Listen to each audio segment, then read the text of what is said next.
दूसरा मैं आपसे ये पूछना चाह रहा था कि ये जो आपके यहाँ जो अरब ममालिक है उनका क्या किरदार है और क्या किरदार हो सकता है।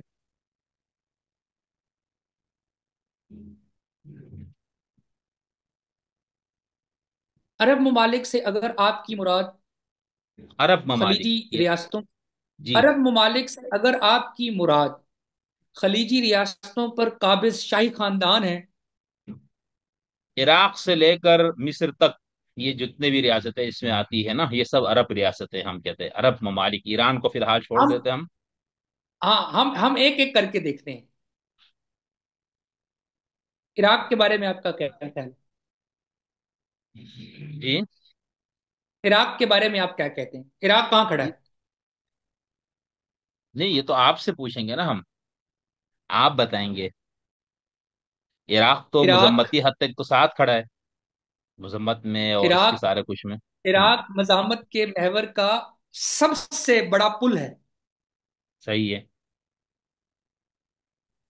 कोई नौजवान चले ना हथियार लेकर इसराइल की मुखालफत और फलस्तीन की हिमायत में, तहरान से पैदल चले या गाड़ी पर चले, तो वो जनूबी लबनान में बैरूत शहर के परली तरफ इसराइल की सरहद तक रास्ते में कोई रुकावट नहीं। सही है। ईरान, इराक, शाम, लबनान, सीधा रास्ता है। शाम, हिजबुल्लाह को हथियार कौन देता है? शाम, ईरान, इराक। हिजबुल्लाह की हिमायत में लड़ता कौन है? ईरान, इराक, लबनान, शाम। फिर तुर्की तो नहीं तो मशरिक फिर, वस्ता में अरब नहीं। फिर तो इनके फिर आ पास तो जाती है बहुत। हम्म। फिर आ जाता जी है जी। मिस्र। मिस्र पर हुकूमत किसकी है? अब्दुल फतेह अल सीसी की। बीच का एक साल आया था जब अवाम की मुंतखब हुकूमत आई थी मोहम्मद मुर्सी की। ईरान में उस वक्त अहमदी नयाद सदर हुआ करते थे। वो एक साल मिस्र और ईरान बेस्ट फ्रेंड्स थे। आप अब्दुल फतेह अल सीसी को मिस्री अवाम का नुमाइंदा किसी तौर नहीं करार दे सकते। बिल्कुल, वो वो एक डिक्टेटर फौजी है। डिक्टेटर है। और हम्म। वो एक डिक्टेटर है और जमहूरियत से आपकी वाबस्तगी मेरे सामने बड़ी वाज़ेह है, कोई ढकी छुपी चीज नहीं।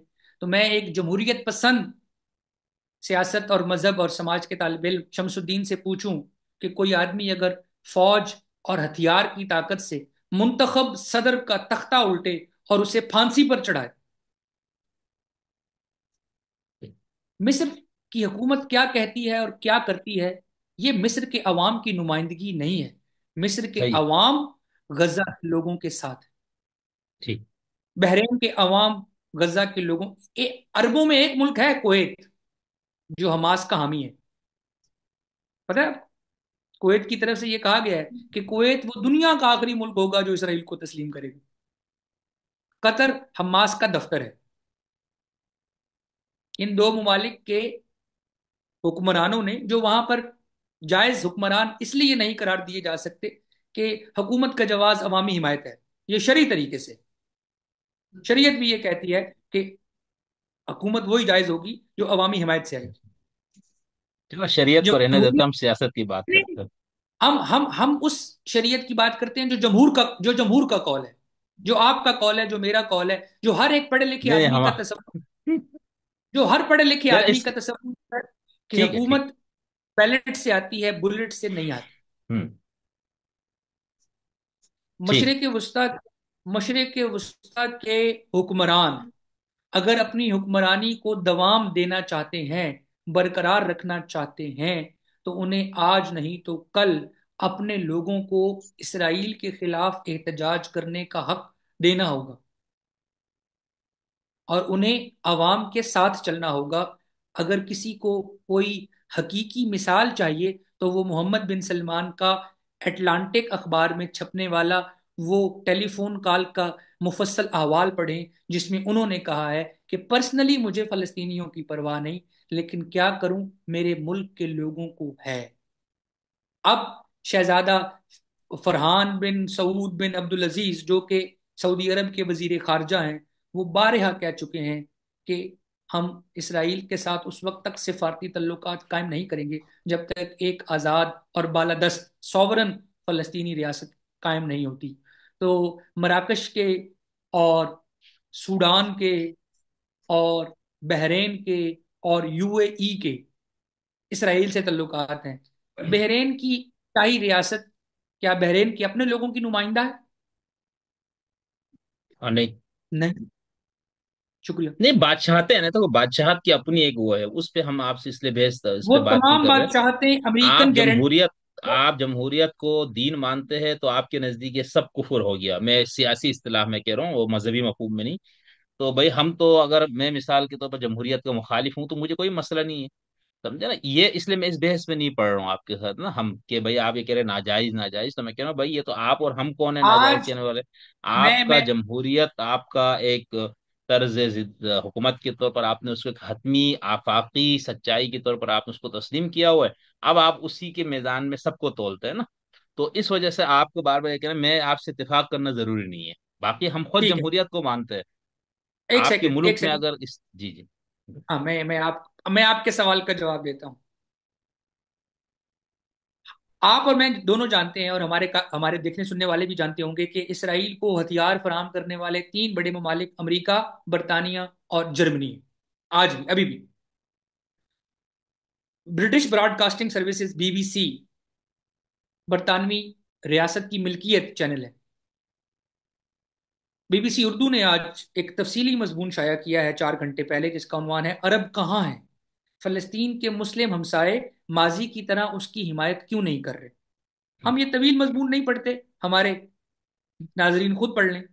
हम उसमें सिर्फ उनको ये बता रहे हैं कि ऐसा क्या है कि अरब हुक्मरान फलस्तीनियों की हिमायत क्यों नहीं करते। पहला खौफ, अगर लोगों को एहतजाज का हक दे दिया जाए तो वो फलस्तीन के साथ साथ अपने मुल्क की, अपनी आवाम की आज़ादी का नारा लगाएंगे। एक और अरब खेजा, अरब बहार, एक और अरब स्प्रिंग का खतरा है। इसलिए अरब ममालिक बादशाहतें ये वो रिस्क लेना नहीं ये चाहती फजूल कि बात है यार अस्करी साहब, ये क्या है, ये मतलब क्या, दूसरी इन्हीं अरबों ने दूसरी चार बात। जंगें लड़ी है फलस्तीन की आज़ादी के लिए, क्या हो गया आपको ये। मतलब कि अगर आज फलस्तीन के अब मसले की हिमायत अरब ममालिक करे, तो उनको ये खतरा है कि हमारे अंदर भी तहरीकें उठेंगी। ये तो बिल्कुल इंतहाई तारे अनकबूत से भी कमजोर बात की है बीबीसी वाले ने।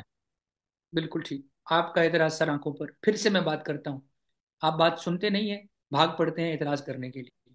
और आपका एक और मसला मैं आपको बताऊं ऑनलाइन, आप सुन रहे हाँ। होते हैं इसलिए नहीं कि आप समझें, आप सुन रहे होते हैं इसलिए कि आप जवाब दें।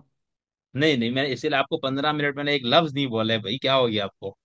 उस दौरान आपको जवाब क्योंकि सूझ नहीं बीच, रहा था। नहीं नहीं, बहुत एतराजात थे, मैंने 8 10 देखे मैंने, फिर इसलिए आपको किया नहीं मैंने, कहा नहीं आप एक फ्लो में बोल रहे पूरी बात खत्म हो जाए इसलिए, वरना शुक्रिया। बहुत सारे दूसरा एतराजात थे। उन्हें दूसरा उन्हें खौफ है, अरब मुआशरों में सबसे मजबूत सियासी फिक्र का नाम है इखवानुल मुस्लिमीन। हम्म, सही है। इसकी मिसाल अब कमजोर आपको होगी ये।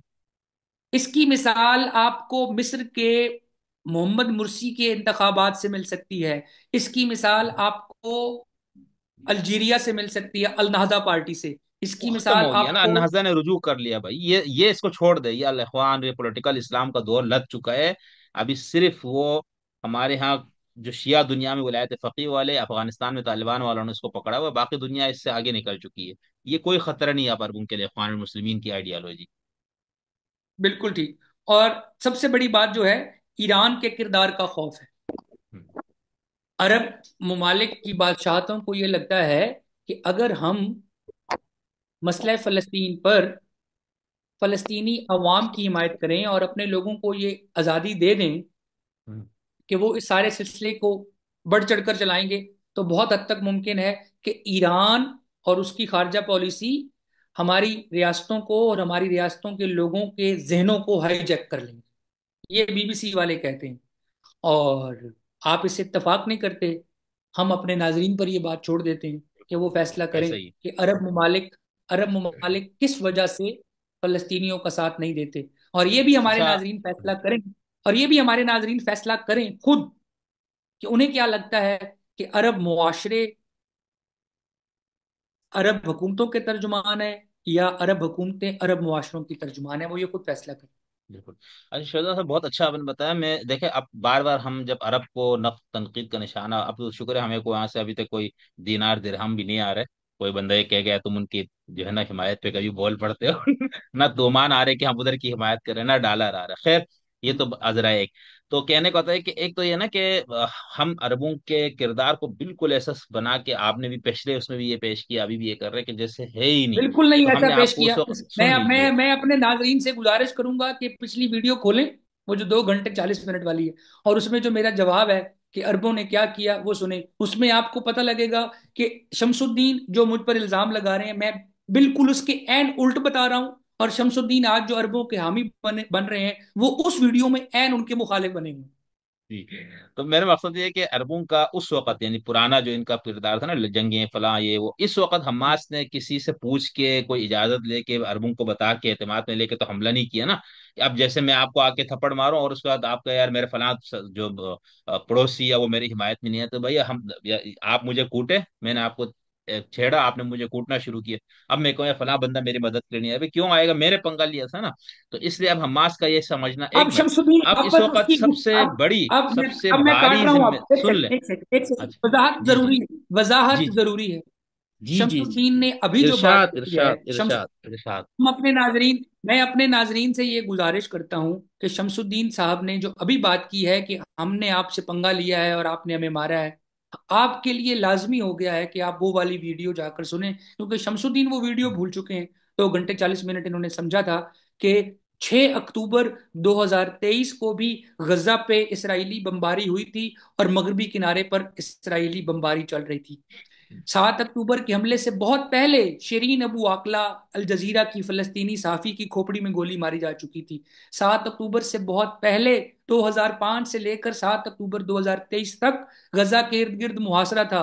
वो बासिम यूसुफ टेरेस मॉर्गन के शो में आया है और उसने वो पर्चा दिखाया है कि किन हमलों में कितने इसराइली मरते हैं और इसराइली हमलों में कितने फलस्तीनी मरते हैं।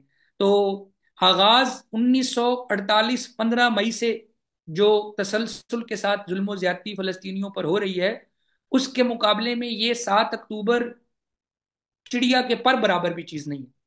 फलस्तीनियों से क्या कुछ छीना जा चुका है, और आप 7 अक्टूबर को रो रहे हैं। 7 अक्टूबर हवा में हो गया था। बिल्कुल नहीं नहीं, सही है। देखे इससे पीछे जाहिर सी बात है, इसराइल एक ताकतवर बालादस्त रियासत है और उसके मुकाबले पे जो मुजाहिमती तहरीकें हैं, तो जिस तरह इसराइल यहाँ से एक उनको। कॉलोनियल रियासत है। इसराइल एक ठीक बालादस्त ताकतवर रियासत होने के साथ साथ एक काबिज रियासत है। लफ्ज ठीक। काबिज इस्तेमाल करेंगे तो मकबूजा खित्ते के लोगों को ये हक होगा कि वो गासिबाना कब्जे के खिलाफ मजामत करें, इंटरनेशनल लॉ के तहत, अक़वाम मुत्तहिदा के मुत्तफिका कवानीन के तहत ये जायज मजामियत है।